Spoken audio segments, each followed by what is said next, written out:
Dear trainees, हमने अपनी boring slides को तो बेहतर कर दिया डिज़ाइन के थ्रू, लेकिन इसको हम कैसे मज़ीद इंटरेस्टिंग बना सकते हैं। आज हम देखेंगे कि हमने किस तरह जो है मुख्तलिफ इमेजेस या आइकन्स या इस तरह के जो हमारे पास ऑप्शंस मौजूद हैं उनको ऐड करके अपनी प्रेजेंटेशन को ज़्यादा प्रेजेंटेबल बनाना है।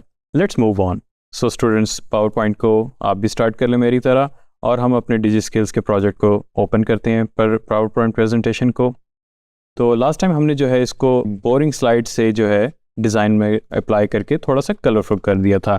अब मैं एक नए स्लाइड ऐड कर रहा हूँ। इस स्लाइड के अंदर जो है हम क्योंकि कोर्सेज ऑफर कर रहे हैं तो यहाँ पे हम लिखेंगे कोर्सेज वी ऑफर।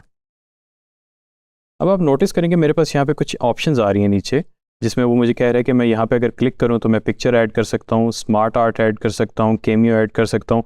केमियो एक ऐसा नया फीचर है जो कि माइक्रोसॉफ्ट 365 के अंदर आपको मिल जाएगा। अगर हो सकता है अगर आपके पास कोई पुराना वर्जन है उसमें ये चीज़ आपको नज़र ना आए, तो इसलिए मैं इसको कवर नहीं कर रहा इस पर। अगर आप वीडियो डालना चाहते हैं वीडियो डाल सकते हैं, टेबल और इंसर्ट चार्ट्स। खैर, अब हम आते हैं इंसर्ट की रिबन के ऊपर। इंसर्ट की रिबन आप देखेंगे तो काफ़ी फेमिलियर आपको फील होगी, उसी तरह जैसे माइक्रोसॉफ्ट वर्ड में हमने देखा था कि टेबल्स ऐड कर सकते हैं, पिक्चर्स ऐड कर सकते हैं, और भी बहुत कुछ यहाँ पे अवेलेबल है।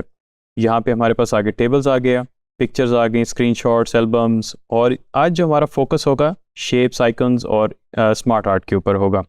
सबसे पहले शुरू करते हैं आइकन से, क्योंकि हमारे ये कोर्सेज वर्ल्ड वाइड ऑफर हो रहे हैं तो सबसे पहले हम आइकन्स पे क्लिक करेंगे। ऑब्वियसली इसके लिए आपके पास इंटरनेट की अवेलेबिलिटी होना बहुत ज़रूरी है, अदरवाइज़ ये आपके सामने कुछ भी नहीं शो करेगा। क्योंकि हम वर्ल्ड वाइड ऑफर कर रहे हैं तो यहाँ पे मैं लिखूँगा सर्च में वर्ल्ड, और मैं एंटर प्रेस किया। अब वो सर्च कर रहा है और ये आप देखेंगे मेरे पास काफ़ी सारे ग्लोब्स आ गए हैं, और मैंने एक ये आइकॉन सेलेक्ट कर लिया जो कि मुझे अपने रीजन का फील हो रहा है, और मैंने जो है इसको इंसर्ट कर दिया। क्योंकि इंटरनेट है तो इसलिए डाउनलोडिंग पिक्चर का आपने देख लिया कि डाउनलोडिंग लिखा आ रहा है। अगर आप नोटिस करेंगे इस पे जब मैंने क्लिक किया तो यहाँ पे ग्राफिक फॉर्मेट का एक नया रिबन आया है जो कि मुझे ऑप्शंस दे रहा है इस आइकॉन को मैनेज करने का। अगर आप नोटिस करेंगे मेरे पास कुछ प्रीसेट्स हैं जिनको मैं चूज़ कर सकता हूँ और अप्लाई कर सकता हूँ। फिलहाल मैं एक प्रीसेट सेलेक्ट कर लेता हूँ। एक चीज़ आप नोटिस करेंगे, जो कि आप शेप्स या आइकॉन्स ऐड करेंगे तो आपको जो है उसमें कलर फिल और आउटलाइन फिल अलग अलग कलर्स मिलेंगे। जब हम फिल की बात करते हैं तो इसको हम ये आप नोटिस कर रहे होंगे स्क्रीन पे, बल्कि मैं इसको थोड़ा सा ड्रैग करके बड़ा कर देता हूँ। यहाँ पे मैं क्लिक कर रहा हूँ एक पॉइंट पे और इसको मैंने ड्रैग करके बड़ा कर दिया है। अब आपको ज़्यादा विजिबिलिटी होगी। फिल से मैं इसका कलर इंटरनल चेंज कर सकता हूँ। आप देखेंगे इसका बॉर्डर जो है वो डार्क कलर में, ब्लैक कलर में आ रहा है, तो इसको हम इस तरह में कर सकते हैं कि मैंने इसको फिल को जो है उसको डार्क कलर कर लिया और आउटलाइन जो है लाइट से कलर की कर दी। तो इस तरह हम जो है अपने आइकन्स को मैनेज कर सकते हैं। इसको मैं कंट्रोल Z करके छोटा कर रहा हूँ जितना मुझे साइज़ चाहिए, और इसके अंदर मैं लेआउट को जो है रीसेट कर रहा हूँ।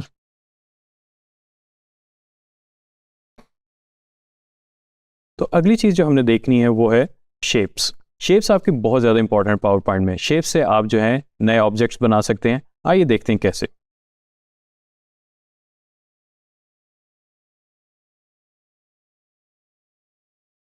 यहाँ पे मैंने एक रैंडम शेप पकड़ी।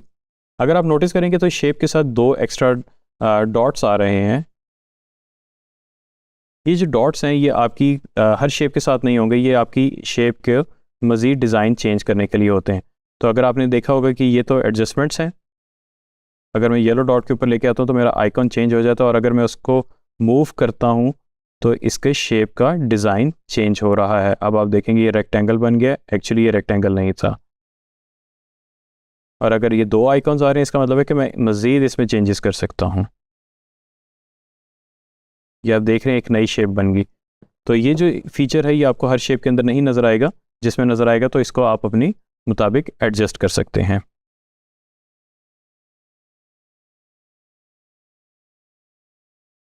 ये मैंने साइज़ चेंज किया और इसको मैंने यहाँ पे मूव किया, थोड़ा सा मैंने छोटा कर दिया इसके बराबर। ये तो हो गई हमारी शेप। अब मैंने क्या किया, मैं चाह रहा हूँ ये जो ग्लोब है ये इस शेप के ऊपर आए। मैंने सिंपली इसको मूव किया। अरे ये तो हाइड हो गया। अब इसको हम क्या करें, इसके लिए हमारे पास होती है अरेंज। अरेंज एक ऐसा टूल है जो कि आपको हेल्प करता है कि आपकी शेप्स को आगे या पीछे करे। जो आपकी ज़रूरत है। कोई शेप आप फ्रंट पे लेके आना चाह रहे हैं, कोई बैक पे लेके जाना चाह रहे हैं, तो यहाँ पे आपको ये बहुत कारआमद रहेगा। आप देखेंगे होम टैब के ऊपर अरेंज का एक आपको बटन नज़र आ रहा है। इसमें आपने सिंपली अपनी शेप के ऊपर क्लिक करें, अरेंज पे क्लिक करें और इसको कर दें सेंड टू बैक। अब आप नोटिस करेंगे सेंड टू बैक करने से क्या हुआ कि ग्लोब जो है आपके सामने आ गया। मैं थोड़ा सा जूम इन करके दिखा रहा हूँ आपको, आई होप आपको पता चल रहा होगा। तो ये हमारा अरेंज का जो है एक फॉर्मेट होता है, इससे आपको बहुत ज़्यादा फ़ायदा होता है और ये बहुत ज़्यादा टूल यहाँ पे यूज़ होता है, क्योंकि आपकी शेप्स जो हैं हमेशा एक दूसरे के ऊपर आ रही होती हैं और बाज़ औक़ात ऐसे होता है कि जो आपको ज़रूरी शेप होती है, जैसे अभी मेरा ग्लोब था, वो पीछे चला गया। अब हम बात करेंगे स्मार्ट आर्ट की। स्मार्ट आर्ट एक बहुत ही इंपॉर्टेंट टूल है। जब बात आती है कि बहुत अच्छा विजुअली रिच होनी चाहिए आपकी स्लाइड्स प्रेजेंटेशन, तो स्मार्ट आर्ट का नाम ज़रूर रिंग करता है। यहाँ से हमारे पास बहुत सारी ऑप्शन हैं, लिस्ट्स हैं, प्रोसेसेस हैं, साइकिल्स हैं, जिस तरह के भी आपको शेप्स चाहिए, डिज़ाइंस चाहिए जो कि आपकी ज़रूरत को पूरा कर सकते हैं, आप उनको सेलेक्ट करके इंसर्ट कर सकते हैं। यहाँ पे मैं आता हूँ फ़िलहाल लिस्ट्स में। लिस्ट के अंदर मैं सेलेक्ट कर रहा हूँ ये एक random shape vertical accent list. इस पर मैंने क्लिक कर दिया, ओके कर दिया।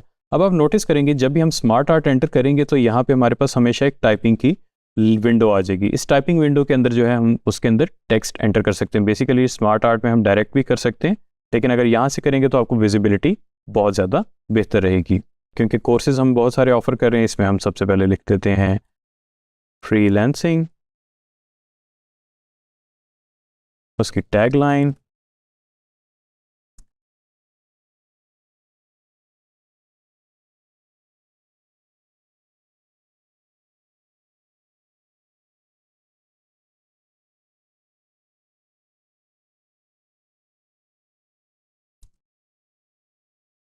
यहाँ पे मैं कुछ टेक्स्ट टाइप कर रहा हूँ कोर्स से रेलेवेंट।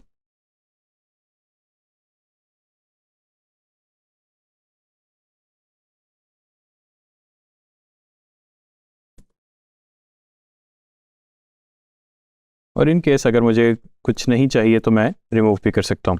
अभी फ़िलहाल जो है मैंने दो जो हैं उसमें कोर्सेज ऐड किए हैं, तो आप नोटिस करेंगे कि इनके नाम और इनके जो हैं टैगलाइंस दोनों मेरे पास आ गई हैं। अगर आप नोटिस करें जब मैंने स्मार्ट आर्ट पे क्लिक किया तो मेरे पास स्मार्ट आर्ट डिज़ाइन की भी एक रिबन ओपन हो गई है, जिसको जो है मैं अपने स्मार्ट आर्ट को मॉडिफाई कर सकता हूँ। इसमें मैं दोबारा से अपना स्मार्ट आर्ट इंटायरली चेंज कर सकता हूँ, चाहे मैं उसको 3D 2D या उसके थोड़े से कलरिंग डार्क और इस तरह मैच कर सकता हूँ। उसके अलावा खाली अगर मैं कलर चेंज करना चाहूँ तो मैं वो भी कर सकता हूँ। वेल ट्रेनीज, आज हमने देखा कि हम अपनी स्लाइड्स को कैसे इनरिच कर सकते हैं using icons, shapes and smart art, और आगे मज़ीद चल के हम इसको और ज़्यादा इनरिच करते रहेंगे। Thank you very much.